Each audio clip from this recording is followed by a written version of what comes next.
So our second series in the Trail Insiders, presented by Peter Dolan, will introduce new loop hike options in 6 different areas, making navigation and access easier than ever. This presentation will show all of these changes, talk about the rationale behind them, and share some of the challenges associated with implementing them amidst a global pandemic. So if you do have a question, please chat it.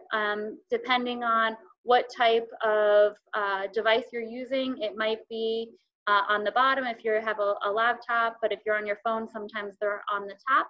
So just chat it and we'll save it for the end. And yeah, without further ado, I will pass it over to Peter and enjoy tonight's presentation. Thank you, Jen. So as Jennifer said, tonight's topic is called New Loop Trails in Northern New Jersey. Some of you may have seen another presentation I've been giving the past few months, which was first part of the International Trail Symposium called Old Trails, New Systems. And a lot of the content was rolled over to this presentation just because it's immediately relevant to what we're talking about. But I made sure that this one's also packed with new information too, so anybody who has seen both of them doesn't feel like they're watching the same thing over again. So with that in mind, I'm going to go ahead. And as Jennifer said, again, my name is Peter Dolan, and my role at the Trail Conference is Trail Program Manager. For the 7 years before this one, I was the New Jersey Program Coordinator, hired in 2013. And this is my first year in this new role after some restructuring on the staff side. All right. So, introduction. As Jennifer gave an introduction to the Trail Conference, I'm sure everybody on this presentation is aware of who we are, since you're all involved as volunteers and contributors. But since 1920, we've partnered with land managers to create, protect, and promote a network of, at this point, over 2,200 miles of public trails in the New York City metro area.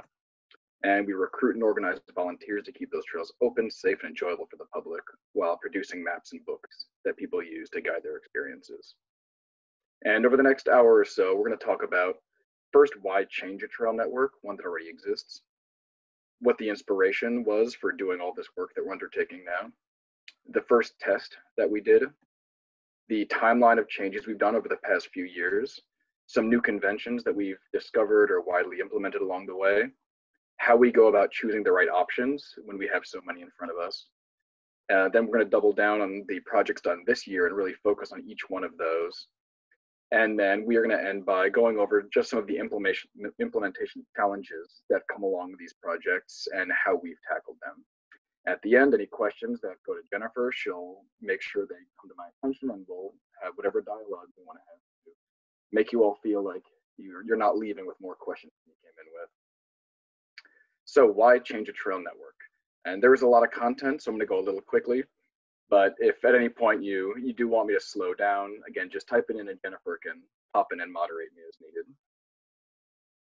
So trail network, what we mean when we say trail network is something composed of linear or out and back trails. So you can see from the diagram at the bottom, that's where you have a parking lot, a trail that goes to an end destination and then back out again. Loop trails, and sometimes when they have a small stem connecting them, we call these balloon or lollipop trails. And then the network is just simply any combination of linear and or loop trails with different markings. And across the country, different words are used for those markings, but here in the Trail Conference region, we call those blazes. So why change these? And many of the trails we use today were designed years ago in an era we call peak bagging or long distance hiking. So these trails covered lots of miles in a linear end-to-end fashion, and they often took the most direct route up and down slopes.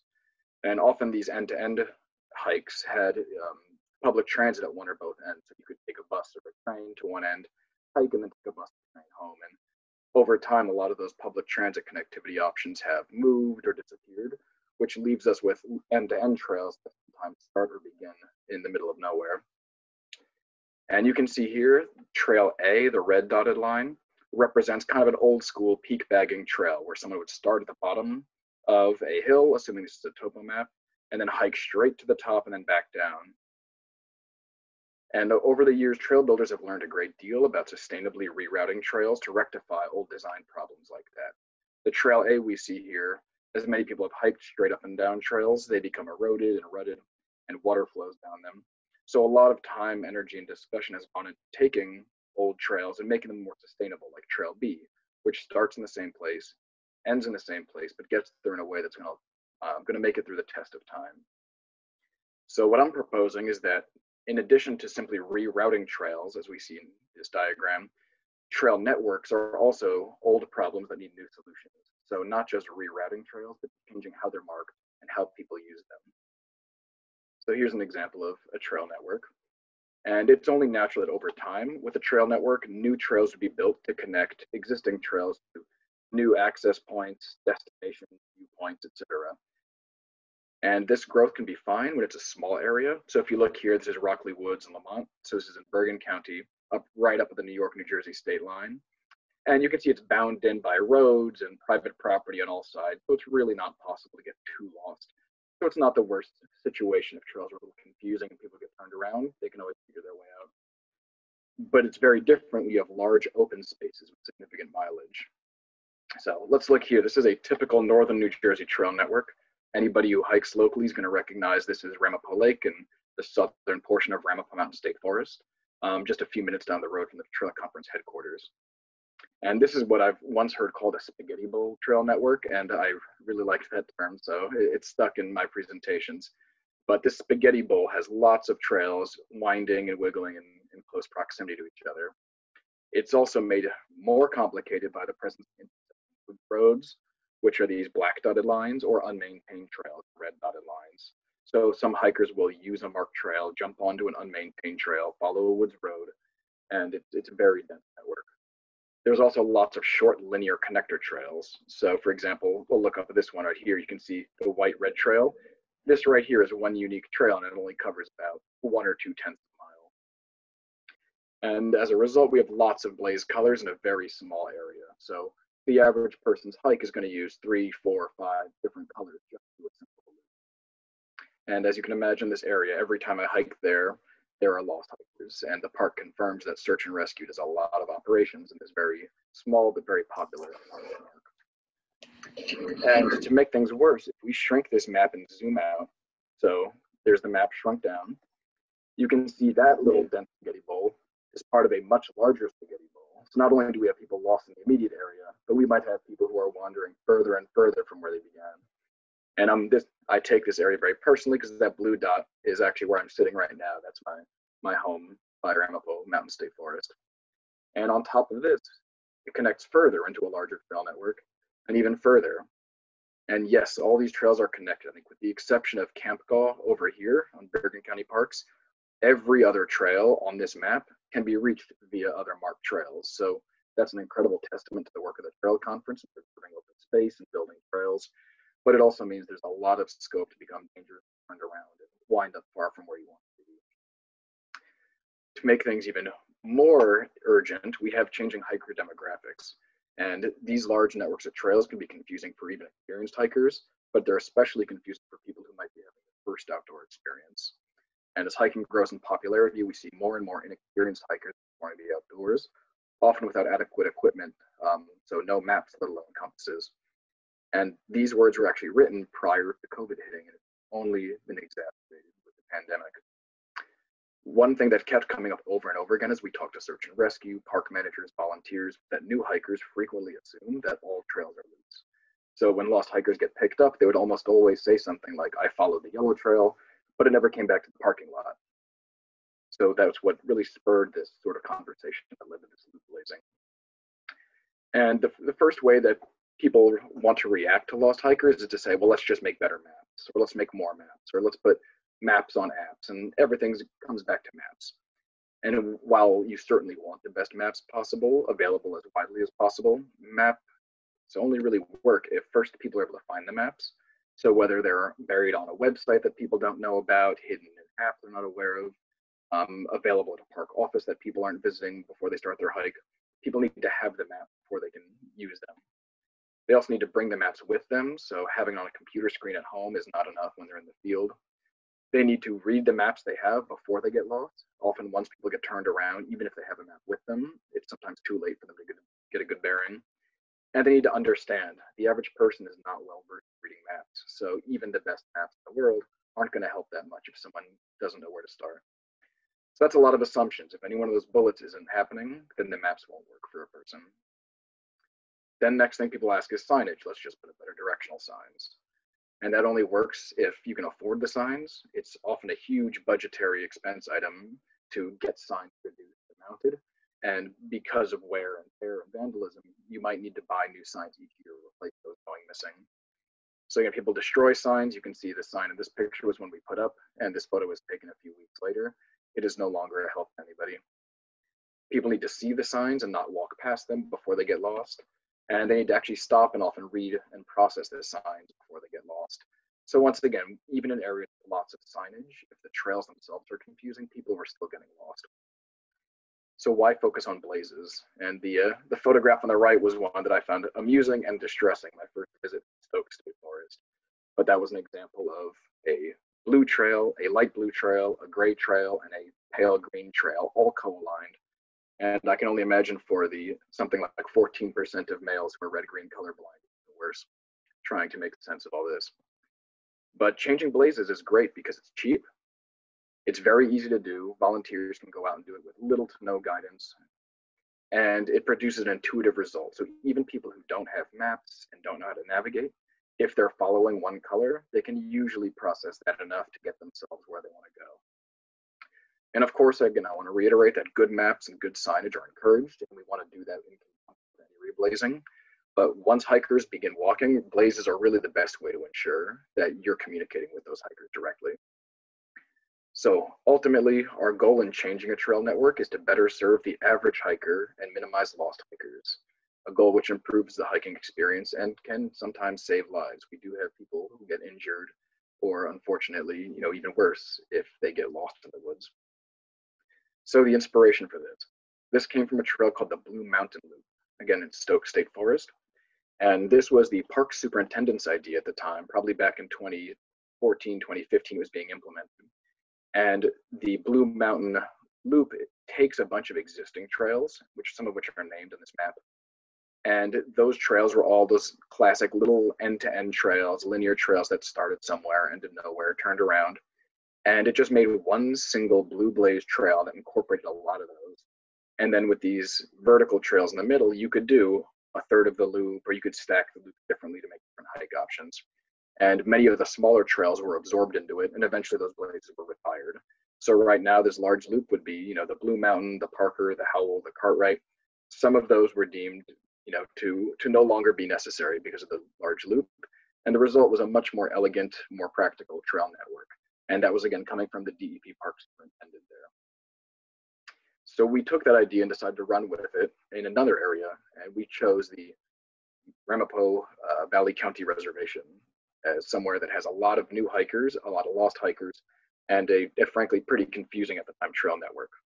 So to begin that, we solicited input, and we talked to the land manager, of course, is always the first person. That means the county park superintendent, maybe the state park regional superintendent, whoever it is that officially helps manage that park, they would be the first stop before we go ahead and do anything else. If they like the idea, then we'd move ahead to the local friends groups and conservancies, which is easy because that's both the trail conference volunteers on our end and the committees that run those regions. Local volunteers, local search and rescue, and then talking to average hikers too about why they're out there, what they're hoping to accomplish, and what route they're taking. And this is what the Ramapo Reservation area looked like when we began. So the original trail network, this was one that led to a lot of issues because this P that I'm circling with my cursor down here, most people started their hike here. They walked up, and the first trail option, aside from this little silver one, was an orange trail. This orange trail goes about 12 miles and terminated in another adjacent state park. The other option was the green trail, which once again went, I think, over about 12 miles and ended in Ringwood State Park. So over and over and over again, we heard about hikers who were lost because they would start their hike in Bergen County Parks, Ramapo Reservation, and then they would, when the sun came down, be stuck somewhere in Ringwood or Ramapo Mountain. So we figured this would be a great spot to try to do a loop and keep people sort of on the right track. These 4 areas were identified as the main hiker destinations. For anybody who's hiked before, they might recognize Hawk Rock is a great view of the surrounding area. It gains altitude very quickly and you get a nice view.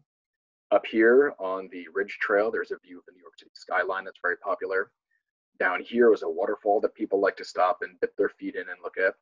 And then up by the reservoir was a big basking rock where people would sit and enjoy the view and hopefully not go swimming, but frankly, they often did that too.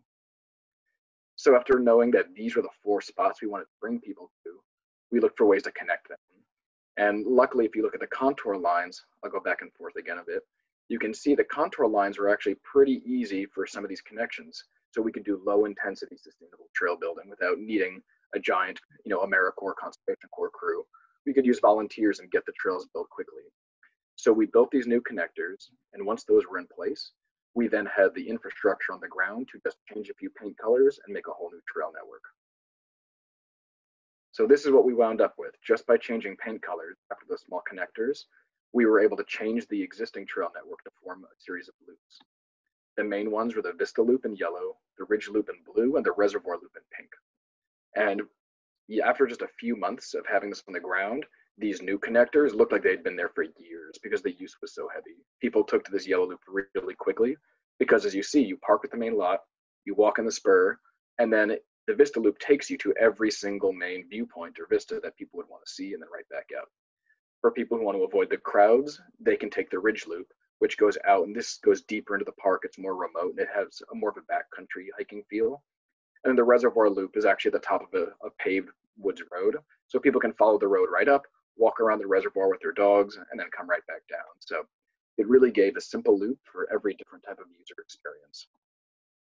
And here, side by side, you can see before and after. I always called the before network the Trident because you had to hike out and do 3 areas essentially to go out to the reservoir, back, out to here, back, and then out to here and back to get the whole experience. Now you do it all as one loop, and it's a lot less frustrating and it's more rewarding. So the result, when we talked to Bergen County after a few months of having this on the ground, the park superintendent, actually off the record, he took me out for a beer and said, "You've given me my weekend back. I used to spend every Saturday, Sunday morning dealing with lost hikers, talking to search and rescue." And he said, "Since you changed those colors, we've had almost none. People are out there, they're still there in the same numbers, but because they're following those simple loops, everybody comes back to where they started. Nobody's getting lost." So that was a really dramatic success story. So with that in mind, we decided to go ahead and keep spreading this idea more and more widely. So we started in 2016 was that first test at Ramapo Reservation. Bergen County was so happy with it, they asked us to do the same thing at Camp Gaw Reservation the next year in 2017. After we saw the same results in Camp Gaw with really good feedback from the public, with good feedback from the county, we went to New Jersey DEP and said, as state parks, you might want to use this idea that we've been doing county parks. And the state parks agreed. And we did 2 little tests, one in Long Pond Ironworks State Park and one in Northern Green State Forest in the northern portion. So these were done in 2018. After those were completed, the state park said the same thing as the county. They said, "You're right, we are getting less lost hikers. We're getting good feedback about it. We would be happy if you did it more widely." So 2019, several volunteer committees worked with some staff, and we explored a lot of different options about where people were getting most confused, most lost. And we selected a bunch of areas for a targeted big sweep in 2020. And then COVID hit. So at first we were afraid that this would throw our entire year of planning out the window and we'd be stuck not able to do work on the ground. However, because of the nature of this work, 90+% of it was planning, and then of the remaining 10%, it was all just paintbrushes. So people could go out solitary or with a significant other, just like a normal maintenance trip, and they could do these massive projects with incredible benefits to the public without engaging in any group activities or crew work or things that COVID would make more difficult. So 2020, we were able to do 6 different focus areas across 6 different parks. So we did Huawei Lake, Abrams Hewitt, Huawei, the Terrace Pond area, Northern Green along Pond Ironworks got some more, Ringwood, and then Ramapo Mountain, that spaghetti bowl we saw earlier.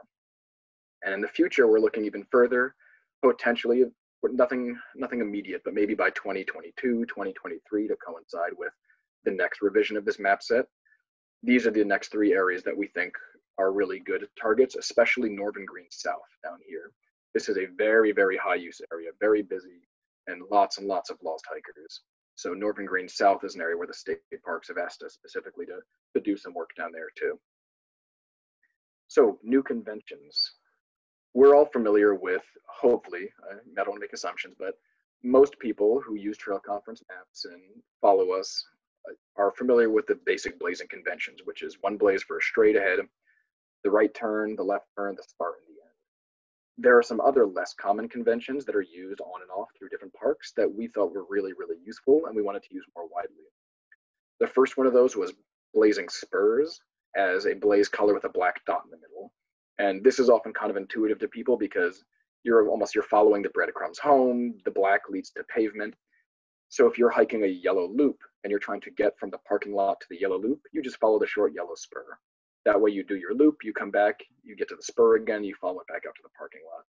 And that's helped us in some spots avoid confusion at three-way intersections. So we wanted to make the spur a more common convention. The bisect is another one. Sometimes you'll have a large loop and then there's a shortcut that cuts across it. And the bisect helps people understand that this little trail they're taking cuts the same color in half. So for example, this bisect on blue, if you had a large blue loop, you could take the blue bisect and it would simply be a shortcut across the blue loop. So it visually shows it's getting cut in half, and it also shows that you're going from blue to blue. The third one is the connector. And this is another one that's very common in different parks, but we wanted to do it, make it even more common. And it shows that you're going from one color trail to another. So often these connectors are only 2 or 3 tenths of a mile, very short, and they only exist to connect, in this case, the blue trail and the red trail. So if someone's on blue looking for red, they see this, they know that it's going to connect them between blue and red. And now choosing the right option. In an area like Northern Green South, we've got a lot of heavy use, a lot of viewpoints, and a lot of, I don't want to say infinite potential loops, but dozens of different ways to make loops out of the trails on the ground. So one way we decide which loops are going to be most beneficial to the public and really are going to serve people the way they're already trying to hike is by using Strava. And Strava is an app that people use and they willingly submit their tracks when they're running, hiking, biking to this GPS program, and it overlays everybody's use with higher use showing up as a hotter heat path. So let me show what that looks like. This is the Strava map for Northern Green South, and you can see that there are some very, very almost white hot lines of use, and some areas that are dark maroon, purple, where almost nobody's hiking that. So very little use. So maybe just very local trails. And the goal with this reblazing is not to make new trails and not to disturb the way people are using it, but to say, well, if everybody's hiking this as a loop and hiking this as a loop or hiking this as a loop, let's just make this one color. If you compare it to the trail map here, you might see once again that we've got 4, 5, 6 colors for these very common loops people are already trying to do. So I'll take a trail map, I'll put a transparent overlay of the Strava map on top, and that allows you at a glance to see, all right, these are the areas we can focus on as loops. We're not as concerned about these small connectors or things. Those are really probably only being used by people who are local or want to get away from the crowds. These yellow lines are the big loops that we want to establish. So with that all in mind, looking at what we accomplished this year in 2020, now I'm going to start speeding up a little bit. It is 7:57, so already about 30 minutes in. But the one area I wanted to explain the process for doing this, these changes was in Northern Green and Long Pond Ironworks here. So this is the original trail layout as it existed back in probably 2016. And if you look at this, you'll see there's a few issues that keep it from being a really user-friendly trail network. So I took the liberty of pointing those out here. Up top, first of all, you've got what looks like a very convenient loop. You've got 2 parking areas that access this, a real small loop. It's got some nice views. You would assume that this would be a thing people would want to hike, but there are 5 different colors involved in doing a simple loop. So why have a tiny loop with 5 colors? Here we've got a big dead zone in the middle of limited connectivity, so it's hard for people to make different connections between the northern and southern parts of the park.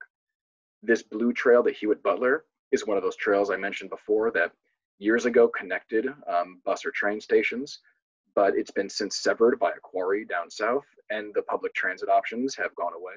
So right now, almost nobody uses it as a long distance trail, and it turned out that a lot of people were getting confused because the blue trail was connected to multiple yellow trails. They would turn onto the blue, follow the blue, come back on the yellow thinking they were back on this yellow. So we decided that the blue was an issue. Over here, we've got this white trail, and the white trail is 100% co-aligned with the Highlands Trail, so it's a pretty redundant trail except for this little spur. So we thought it would make more sense to turn this little Highlands Trail spur. And finally, down here, there's another loop, which was, potentially a really nice hike that takes you by some viewpoints, Lake Sonoma, back around Manaticate Point, but it was 4 different colors to navigate that, so that could be streamlined. So this was the first pass. We said this is not a single scrap of new trail on the ground. There's nothing, no snipping, no cutting, no raking, no pickaxes. All this is paintbrushes. And we've changed the trail network, so now you have the Highlands Trail Spur. You've got one loop up here at Burnt Meadow, one loop here at Manaticate that connects Lake Sonoma and the Manaticate Point. And then you've got this white loop for people who might want to make the Manaticate Point loop into an all-day hike. They can extend it out and come back and still keep all the viewpoints. So that was the first revision. The next one was to say, stage 2, which is a more involved permit process from the parks and a lot more discussion and have to go to Trenton for approvals. But eventually we would like to build new trails, and everything that you see here, all the pink and orange lines are existing trails or woods roads. All we're doing is putting up blazes. So once again, it's all just paint and tags, except for this one little pink thing. So we needed to get a permit to build a new trail here. But other than that, these are all on the ground already. We're just marking these routes. And then the state's response was they wanted to incorporate a multi-use component. Jungle Habitat up here is a very popular mountain biking destination.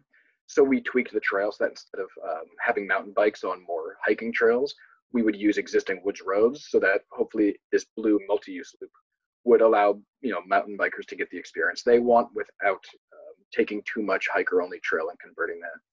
So this was the final plan that we settled on. So once again, original by the side-by-side. And the new one. And you can see in the old one, to do a simple tiny loop took 5 colors. Now you can stack these different permutations of loops, and you can do a number of different full day or half day hikes using no more than 2 colors. So you can start at yellow and you can stack the yellow into the orange and then back, or the yellow into the white, or you can do the blue into the green or the blue into the white. And there's all different ways to use this trail network now. It's a lot more flexible and it's a lot more intuitive. So if people know the color they started on, when they see that color again, all they do is follow it until it takes them back to where they began.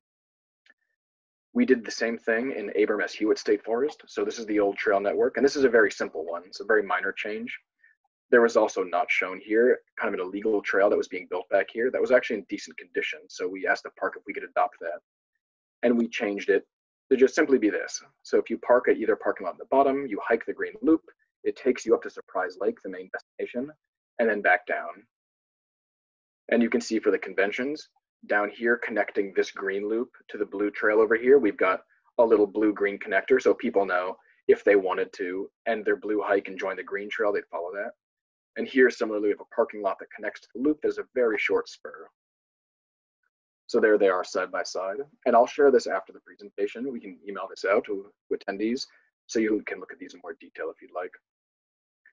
The next one was Terrace Pond. Terrace Pond's another very, very popular area. And Search and Rescue said that one of the worst problems they have in this area was people parking down here, what's called the P7 lot. They would hike up to Terrace Pond. They would have their experience at the pond. They'd want to go home. So they would continue following the blue trail, assuming it looped back, and they would wind up all the way up at Warwick Turnpike, confused in the dark. Other times, people would hike the back from Terrace Pond. They'd get here to the power line and say, oh, I know that I parked down by the power line. Let me take a shortcut. And they would walk down this way. And people were saying that hikers were winding up down here all the time because they followed the power line. So what we did was we found a trail over here that was being used by local communities, so an old woods road, and then also a very, very faint trail that we followed. And then we cut that and blazed it. So now you've got the upper lot, Warwick Turnpike, has a blue spur and a blue loop, and the bottom lot just has a yellow loop. Both of those overlap on the Terrace Pond Circular. So no matter where you park, you approach, you get a full loop hike, and you get to enjoy the pond and views of the water there. Like the other, this one also incorporates a connector. So right here, there's a teeny little trail section that really only serves to connect the yellow loop to the blue loop. We thought that was still some important connectivity, but blazing it yellow and blue makes it clear to everybody that it really just takes you from yellow to blue or vice versa. And then up here, the blue spur takes you into the blue loop. So once you complete that blue loop, you no longer have to see a 3-way blue intersection and accidentally do the loop again. You know exactly which branch of that three-way intersection takes you back to your car. And there they are side by side again. This one's a little tougher to see. Jeremy highlighted the upcoming changes in pink, but Huawei Lake was a particularly bizarre situation because people would park up here in one of these two parking lots. The main trail is orange all the way, if you follow my cursor, orange all the way down, and then a three-way orange intersection. So the orange trail went down here, but it also went orange here. If you continued your loop, you wound up at another second three-way orange intersection. So there were three trails with different names that were all blazed orange. Then the orange goes all the way up and stops short of being a full loop. If you wanted to walk around the lake, you would have to follow orange, orange, orange. Then you get onto blue, then you get onto potentially the brown or stay on blue, then up to yellow, and then you have to follow an unmarked path to complete your loop. So it was very close to being a good loop experience. So all we did was tweak it a little bit. Now it's simply a full orange loop. You'll notice up here the gap is closed. We've taken the orange and taken it over the old brown trail. And instead of having them be other orange trails, we made this one, which connects down to a road and a gate, an orange spur. And the yellow-orange connector is now blazed yellow-orange. So people know if they're on orange, they want to cut over to the whole pond, they just grab that connector. It'll take them where they want to go. We're getting towards the end. We're almost done with our 2020 project. Ringwood State Park was a park that had a confluence of several, they're not truly long distance trails, but trails that were in the 8 and 12 mile mark. So people who were using Skylands Manor and parking up here, very popular area. If they wanted to hike, they would wind up on this white trail, which goes all the way over and over, and you'd never see them again. They would just walk off into the forest, and who knows where they'd wind up. Similar, the Ringwood Ramapo connects the parks of Ringwood and Ramapo. So if someone hiked that, they would wind up continuing onward. And in the Halifax here, this green trail goes all the way back to Ramapo Reservation. And we saw the same trail earlier. So there was no trail here to really serve people who were at the gardens and just wanted to do a nice hike for a day. So what we did was we made a pink loop. And you'll notice there are some new sections. So for example, down here, we used some wood roads that were already on the ground and on our maps. And over here, we swung the pink trail out to meet parking lot C. I'm going to jump back to the original trail for a second. You can see parking lot C didn't connect to any marked trails. There were a few woods roads, but that was it. So parking lot C sat empty almost all the time by most people, where these two parking lots were filled up. And it's very, very hard to get new parking capacity on our trail networks. So the fact that we had an empty large parking lot was really a wasted opportunity. So this new trail connects right to the parking lot and gives people a reason to use it. So it opens up a lot of new recreational opportunities in Northern Jersey. And you'll see right here, this is the first example we see of the bisect in action. So people want to hike the pink loop. Maybe they hike up this really steep part, they get all the way to here and they say, you know what, it's getting dark, I'm not going as quickly as I thought. Rather than having to double all the way back the pink or push themselves to complete the pink, they can simply take the pink bisect loop and say, all right, I'm not going to have as much time as I thought. I'll just take the shortcut across pink, cut back, and complete my loop. So I think that's a really nice way to approach trail networks is if you've got a full day, you can do the full pink. And if you've got a half day, you can do the half pink. And this shows them again side by side. And this one's called the 5 Ponds Loop, because if you look at the route of the pink trail, there's lots of beautiful bodies of water in Ringwood, and most of these had no trail that went within a view of them. So there's one here, but Swan Pond, Duck Pond, and I think that's Weibel Pond, or that's one of the other ones down there. The new trail takes you to all these water bodies very intentionally, so you get to see 5 bodies of water on one hike. And then finally, back to the Spaghetti Bowl, this is the last one. The original trail network had 2 or 3 main hikes that were identified by the DEP trail stewards. And these trail stewards are a great help in doing these plans because they're out there every day talking to hikers, giving instructions to lost hikers, and reporting back on what the issues are. And they said that people mostly park down here at the lower lot, come up, and they walk around Ramapo Lake. So that's what everybody wants to do, is walk up, circle the lake. And if you look, you'll see it's a blue trail to an unmarked trail, to a red trail, to an unmarked trail, to yellow-red co-aligned, just yellow, back to blue. So that was the route that people were trying to do on their own. And we said that could easily be just one color. Similarly, the castles up here, castle ruins, to get to these very popular ruins, you had to park, take the white-red, onto the white, and then people usually made a loop by going onto the red, onto the blue, and onto the yellow. So a lot of colors for a simple experience. And the third one was up here. We have an orange, purple to yellow to white. So our change is really focused around those areas. We made one blue loop around the lake, one white loop that incorporates the castle ruins, and one purple loop that includes Lake Tamarack. And this is where those blazing conventions about bisects and things come in really handy. Because if we wanted, say, from Tamarack in the future to build a little half loop that goes to the lake, we could just blaze it purple and then put a purple stripe without having to invent a new color or make it confusing for people. You could just do the purple loop and then take the bisect, come out, and that's the short way back. Or you could take a longer full purple hike. And here in this network, we've got, once again, 2 examples of spurs that connect parking lots to longer trails, and then a connector that connects down here. The blue loop and the red loop are connected by the blue-red connector. So I'm sure at this point, some of you have questions. So I think let's take a break while they're fresh in people's minds. Jennifer, has anything popped up in chat yet? Yeah, so this is really exciting. Thank you for all your innovation too, Peter. This is great. So Jan Summers just made a comment that this is brilliant, so simple and so effective, and I couldn't agree with them more. And also that they are the new maintainer for part of the Ringwood 5 Ponds Loop. Oh, great, congratulations. And then Jan, or Jane, I'm sorry, you raised your hand. You can unmute yourself if you have a question, or you can type it. Oh.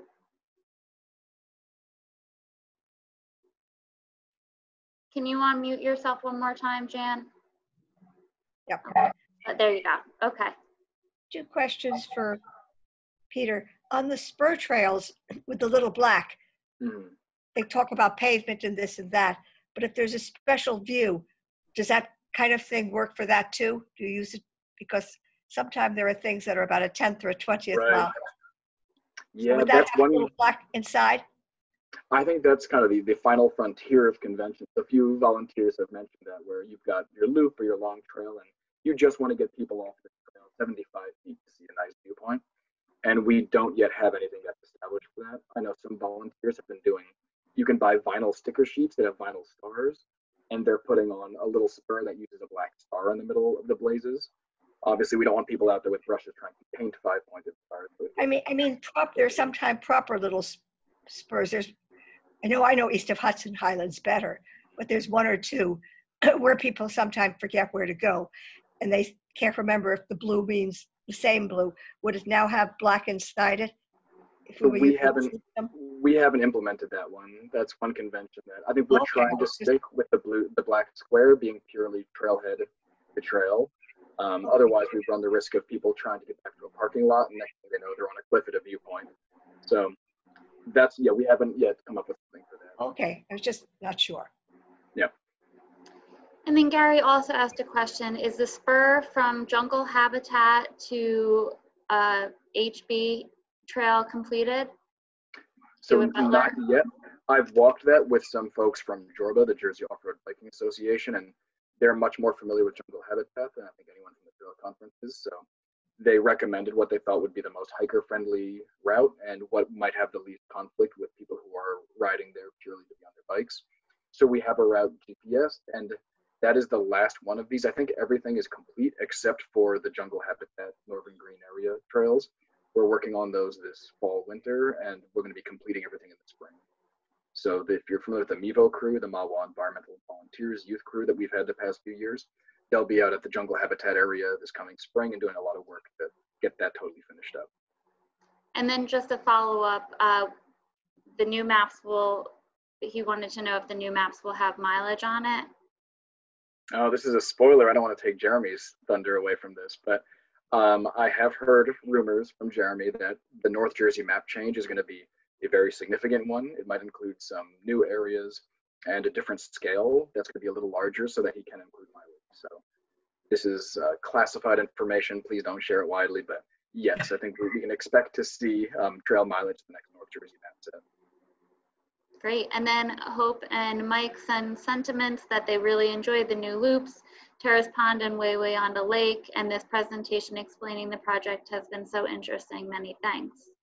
And then we also had a user or somebody on here. Yesterday we hiked Northern Green on Hewitt Butler Blue down to Manicotti Point. We wanted to hike out to Westbrook Road and could not cross the brook. The water was too high. It seems from your presentation that the section of Hewitt Butler will be decommissioned.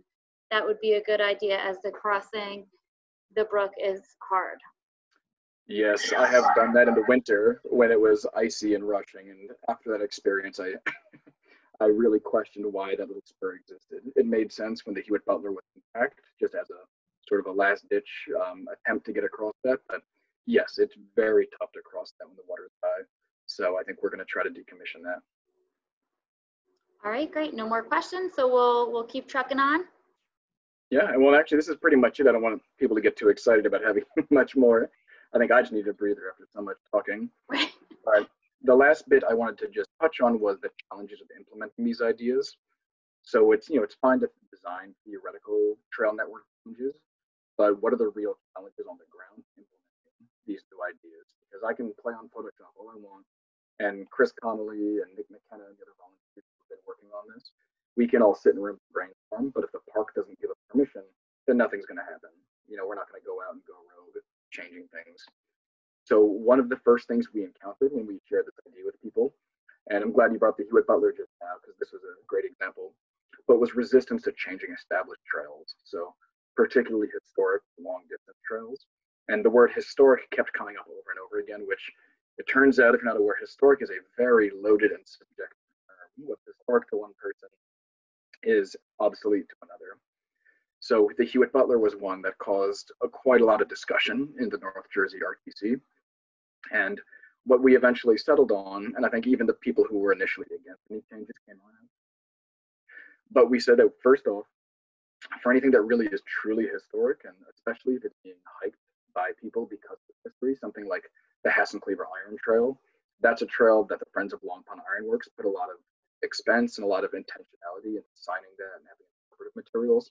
So we would never consider changing that, even if there were loop options. We want to preserve things that are genuinely historic. But for something like the Hewitt Butler Trail, that might make sense to say, well, if the trail itself is confusing people and it's not being hiked as a single trail, we can still preserve that route as what we call a digital hike. So Daniel Chazen or somebody else can write a description that says, if you want to hike the Hewitt Butler Trail, here's the route. Start at the pink trail, follow that 2 miles, turn left onto the green, follow that a mile, and you can still do the write-up and the history of that trail because, as we keep saying, the routes aren't changing. We're not decommissioning many trails. It's very rare that we're changing much. These are mostly just color changes.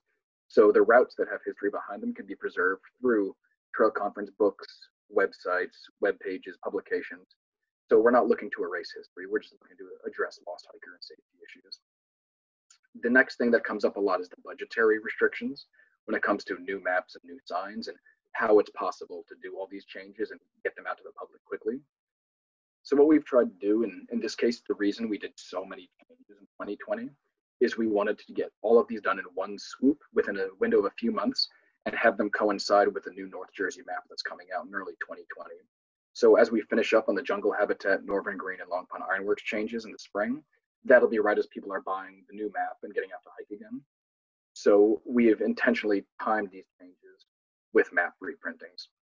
And the other thing that we can do is, as we propose changes, and if we're pursuing grants or funding, to tell people that it's not just the paint and brushes, but it is expensive, especially Jeremy's time, to do all the map revisions, for us to print new signs, for us to print new free maps to hand out. We've been putting up temporary laminated maps everywhere we do these revisions. We put those up at every access point, and just tell people that we want to seek grants that will cover not just the work, but how we communicate the work, whether that's signage, web updates, maps, things like that. And as long as you wrap those costs in, you're upfront about them, then they can be, we can find ways to pay for those changes. All right, great. Well, thank you, Peter. This was really informative. I learned a lot, and if anybody joins on trivia, you might see some of those new blazes as one of the questions. I haven't seen the connector one, so that's pretty cool. So thank you again for sharing, and thank you to each of you for really being the ones who make great trail experiences happen, whether it's through your donations or it's through your time and participation, or it's through sharing on social media your experience that you've had on your hike. So I want to thank each of you for joining us tonight and all of your efforts in making the trail conference what it is. So we're excited. Stay tuned for another Trail Insider series, TBD. So we look forward to that. And I hope everybody stays happy, healthy, continues to get outside and, you know, take a hike. So thank you for joining us, everybody. Have a great evening. Have a good night.